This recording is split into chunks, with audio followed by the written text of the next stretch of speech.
کرنا کیا ہے. اور جس پارٹی کے پاس، قیادت کے پاس فیصلوں کا اختیار نہ ہو وہ کٹ پتلی ہے. اب فیصلے عمران خان صاحب کرتے ہیں اور خان صاحب نے پوری قیادت کو ڈسکریڈٹ کر دیا ہے، اور پارٹی کے لوگ جو ہیں وہ عہدوں کے لیے لابنگ کر رہے ہیں. کوئی چیئرمین پبلک اکاؤنٹ کمیٹی بننا چاہتا ہے، کوئی اپوزیشن لیڈر بننا چاہتا ہے، کوئی سینٹ میں اپوزیشن لیڈر بننا چاہتا ہے، کوئی پارلیمانی لیڈر بننا چاہتا ہے. جب ہر شخص کی اپنی خواہش ہوگی اور وہ خان صاحب کے فیصلوں کو لے کے اپنی تعویلیں، اپنے اس پہ منصوبے بنائے گا، تو پھر انجام کیا ہوگا یہ آپ مجھ سے بہتر جانتے ہیں. اب آتے ہیں عارف علوی صاحب کی بات کرتے ہیں. عارف علوی صاحب نے ایک سٹیٹمنٹ دیا تھا. اس سٹیٹمنٹ پہ ان کے خلاف توہین مذہب کی پیکا ایکٹ کے تحت کارروائی کا آغاز ہوا. اکاؤنٹ فریز کیے گئے. عارف علوی صاحب کی فیملی کے 12 لوگوں کو اس میں شامل کر لیا گیا. National cyber crime investigative agency کی جانب سے نوٹس کیے گئے، لیکن عارف علوی صاحب اور ان کی فیملی کا کوئی بندہ بھی NCCI کے سامنے پیش نہیں ہوا. لیکن اس کارروائی کو رکوانے کے لیے علوی صاحب نے سندھ ہائی کورٹ سے رجوع کر لیا. اب سندھ ہائی کورٹ میں علوی صاحب کے وکیل کا کہنا تھا کہ کوئی جرم نہیں کیا ہے، یہ خامخواہ کی سیاسی انتقامی کارروائی ہے. تو سندھ ہائی کورٹ نے ان کو پرپوزل یہ دیا، ایک تو آپ اس انویسٹیگیشن کو جوائن کریں، اور دوسرا جیسے دعویٰ ہے علوی صاحب کا، ان کی لیگل ٹیم کا، کہ کوئی جرم کیا نہیں ہے، تو پھر آپ کو گرفتاری کا ڈر کیا ہے، آپ کو بھاگنے کی ضرورت کیا ہے؟ اور اگر گرفتاری کا ڈر بھی ہے تو حفاظتی ضمانت لے لیں، لیکن انویسٹیگیشن کو جوائن کریں. تو گرفتاری سے بچنے کے لیے عدالت نے علوی صاحب کو جو ہے وہ عدالت کا راستہ دکھایا ہے کہ آپ نوٹس اگر آپ کو آ رہا ہے آپ شامل تفتیش ہو جائیں، لیکن گرفتاری سے اگر آپ کو ڈر ہے اس کا یہ طریقہ کار نہیں کہ آپ نوٹس پہ بلانے پہ آپ انکوائری کو جوائن نہ کریں. تو انکوائری جوائن کرنے کا حکم دے دیا گیا ہے، اور 21 اکتوبر تک NCCI سے اس معاملے پہ رپورٹ طلب کرتے ہوئے کیس کی سماعت کو ملتوی کر دیا گیا ہے.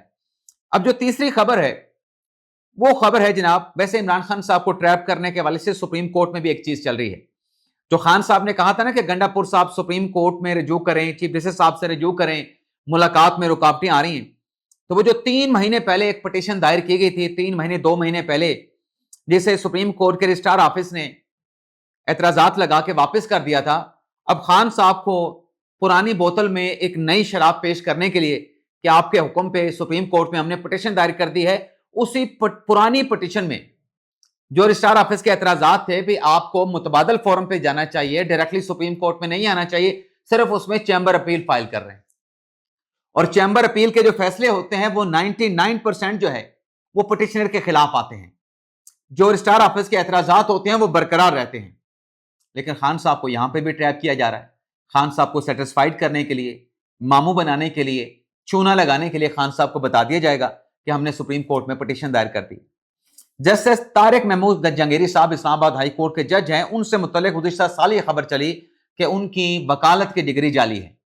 ایک کوئی ایگزامینیشن کمیٹی تھی جامعہ کراچی کی، اس کی رپورٹ بھی پبلک ہوئی تھی، وائرل ہوئی تھی، اس پہ بہت زیادہ ڈسکشن ہوئی میڈیا پہ، سوشل میڈیا پہ، اور ایک ریفرنس بھی جیسے طارق محمود جنگیری کے خلاف ان کے جج کے عہدے سے برطرفی کے لیے سپریم جوڈیشل کونسل میں فائل کیا گیا تھا. اور ایک پٹیشن اسلام آباد ہائی کورٹ میں بھی دائر ہوئی تھی کو وارنٹوں کی کہ جج صاحب کو عہدے سے برطرف کیا جائے. لیکن کراچی کے وکلاء کی جانب سے اس معاملے پہ جامعہ کراچی کو جج صاحب کی ڈگری پہ، مبینہ جعلی ڈگری پہ فردر کارروائی سے روکنے کے لیے وکلاء نے جو سندھ ہائی کورٹ میں پٹیشن دائر کی اس پہ حکم امتناع دے دیا گیا تھا، اور جامعہ کراچی کو جج صاحب کے خلاف کارروائی سے روک دیا گیا تھا. معاف کیجیے گا. تو یہ جو 1 سال سے پینڈنگ پڑا جو کیس تھا، جس میں کراچی یونیورسٹی کو فردر کسی قسم کا ایڈورس ایکشن لینے سے روکا گیا تھا جج صاحب کی ڈگری کے حوالے سے، اس میں ڈیولپمنٹ یہ ہوئی ہے کہ جامعہ کراچی نے ایک فوری سماعت کی درخواست سندھ ہائی کورٹ میں دائر کی ہے. سندھ ہائی کورٹ کے جسٹس عدنان اقبال صاحب نے اس کیس کی جب سماعت کی تو وہاں پہ کراچی یونیورسٹی کی طرف سے سرمد ہانی صاحب پیش ہوئے. سرمد ہانی کی طرف سے کہا گیا کہ یہ کراچی یونیورسٹی کا ایک اہم معاملہ ہے ایک ڈگری کے حوالے سے. اب ڈگری کا معاملہ کیا تھا؟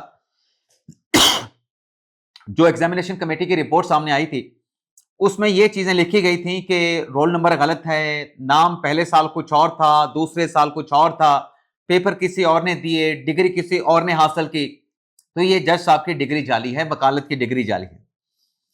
تو جب سندھ ہائی کورٹ سے حکم امتناع لے لیا گیا اور دوبارہ یہ مقدمہ سماعت کے لیے مقرر نہیں ہوا تو پھر کراچی یونیورسٹی نے جو فوری فکسیشن کی درخواست دائر کی ہے اسے سندھ ہائی کورٹ نے ایکسیپٹ کر لیا ہے اور 21 ستمبر کے لیے نہ صرف جامعہ کراچی کو بلکہ جو وکلا جج صاحب کے خلاف کراچی یونیورسٹی کی متعلقہ کمیٹی کی کارروائی رکوانے کے لیے سندھ ہائی کورٹ میں گئے تھے ان کو بھی نوٹس کر دیا گیا ہے.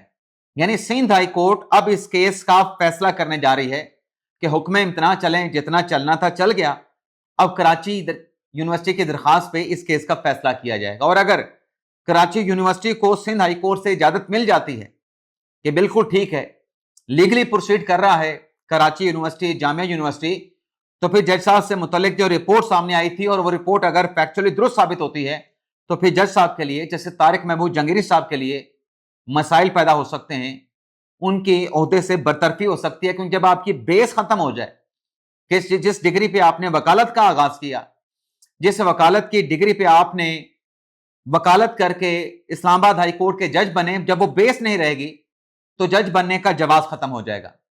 باقی علیمہ خان صاحب کے بیٹے شیر شاہ کو آج لاہور کی ATC عدالت میں پیش کیا گیا. درخواست کی گئی کہ مزید جسمانی ریمانڈ دیا جائے. ڈنڈا جو ہے ان سے برآمد کر لیا گیا ہے، لیکن عدالت نے، جو انسداد دہشت گردی کی لاہور کی عدالت تھی، انہوں نے جسمانی ریمانڈ کی درخواست کو مسترد کر دیا اور جو بیٹے ہیں علیمہ خان کے شیر شاہ، انہیں جوڈیشل کر دیا گیا ہے، جوڈیشل ریمانڈ پہ جیل بھجوا دیا گیا ہے. اب جیسے سلمان اکمل رضا صاحب بتا رہے تھے کہ 1 سے 2 روز میں جو شیر شاہ ہیں ان کی ضمانت کے لیے جو ہے وہ پٹیشن جو ہے وہ عدالت میں دائر کر دی جائے گی. تو یہ ناظرین آج کا ہمارا ویڈیو لاگ. آپ سے اجازت چاہتے ہیں. اللہ تعالیٰ ہم سب کا حامی ناصر ہو. دعا میں یاد رکھیے گا. اللہ حافظ.